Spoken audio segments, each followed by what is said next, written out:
It's Monday, the 25th of April, 2022. Anzac Day. Welcome to the Fast Five by Fear and Greed, where we give you the top 5 business stories you need to know in just 5 minutes. I'm Michael Thompson, and good morning, Adam Lang. Good morning, Michael. Adam, we have 5 stories to get through in 5 minutes, so let's jump in. Story number 1 is all about the markets, because we finished last week with markets tumbling, and it all goes back to what happened in the US, where Federal Reserve Chairman Jerome Powell said a 0.5% lift in interest rates would be considered in their May meeting.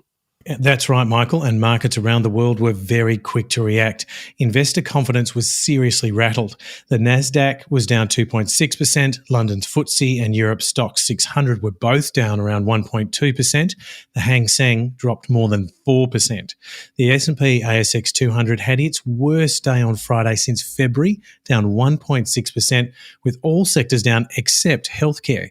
Now, clearly, the US Federal Reserve is looking to act pretty decisively, having already increased rates by 25 basis points in March and now flagging the potential for a 0.5% increase next month. Yeah, locally, we're in for a fascinating couple of weeks here. The ASX is obviously closed today for Anzac Day, and on Wednesday, we'll get the March quarter inflation figures, and you can guarantee the Reserve Bank will be watching them very closely ahead of the May meeting next week. On to story number 2, Adam. We're now into week 3 of the election campaign, although typically on Anzac Day, the campaigns are paused. Anzac Day in 2019 coincided with an election campaign, and on that occasion, the leaders agreed not to make political comments or run commercials, which is, I think, a very sensible decision. I agree, Michael. Now, much of the political discussion over the weekend revolved around the security deal between China and the Solomon Islands. What did the Prime Minister know? When did he know it? What action was taken by the government to prevent it? And will we see a Chinese naval base in the South Pacific not far from our shores? Of course, neither side wants to look soft on China. After Anzac Day, we can expect this week to see more of the Labor team out and about, with Anthony Albanese still in isolation with COVID. We're also seeing more government front benches around the Prime Minister. Both parties are keen to show they're a team right now. Story number 3, Adam, with school holidays are finishing in various parts of the country. I was curious to see what COVID numbers are doing, what with students heading back to school, more people returning to work and their offices. Are we seeing higher numbers? Michael, rather than look at the day-to-day breakdown, I thought it would be interesting today to see the overall number of active cases in the country. They're pretty extraordinary.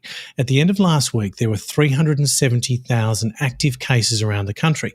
New South Wales has nearly half of those at 180,000, Victoria 54,000, Queensland 45,000, South Australia 29,000 and WA 45,000.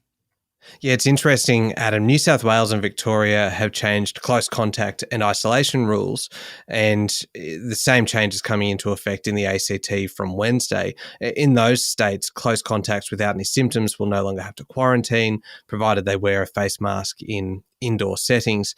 It will be interesting to see whether that has an impact on the number of people that are willing to return to work over the next kind of few weeks as kids also start to return to school. Moving on to story number 4, the conflict in Ukraine is quite incredibly entering day 60. I find that remarkable. It coincides with a visit as well by the US Secretary of State to Kyiv. Michael, this tragedy still continues to unfold, and I think most of the world, like you, is still aghast and in disbelief that this is actually happening. As you mentioned, Ukraine President Volodymyr Zelensky is meeting US Secretary of State Antony Blinken in Kyiv as Russia continues attacks on southern and eastern Ukraine. That is the first high-level trip to the city since the war began. Ukraine will be requesting more heavy weapons while continuing to search for peace negotiations with Russia, but will suspend the possibility of those talks if Russia kills any of the defenders in Mariupol or proceeds with an independence referendum in the partially occupied southern regions. Okay, final story this morning, Adam. Story number 5. We can prepare for some big corporate news on Wall Street this week. We've got Apple, Amazon and Microsoft all among the big names reporting quarterly results in the US. It sure is, Michael. This is going to be a massive week. According to the Wall Street Journal, about a third of companies on the S&P 500 are expected to report this week alone. Meta, owner of Facebook, Alphabet, owner of Google, Twitter, McDonald's, General Electric. They're just some of the household names that'll be reporting. Yeah, it's going to be a busy week. That's it, the top 5 business stories in 5 minutes. Thank you, Adam. Thank you, Michael. It's Monday, the 25th of April, 2022, Anzac Day. Now, remember to hit follow on the podcast, and if 5 minutes isn't enough, if you want a bit more detail, you can find our longer daily show called Fear and Greed on your podcast platform. Now, on that same playlist, if you search for Fear and Greed, today you'll find a pretty extraordinary interview with Dr. Brendan Nelson, the former director of the Australian War Memorial in Canberra and the current president of Boeing in Australia. It is definitely worth a listen this Anzac Day. I'm Michael Thompson, and that was the Fast Five by Fear and Greed. Have a great day.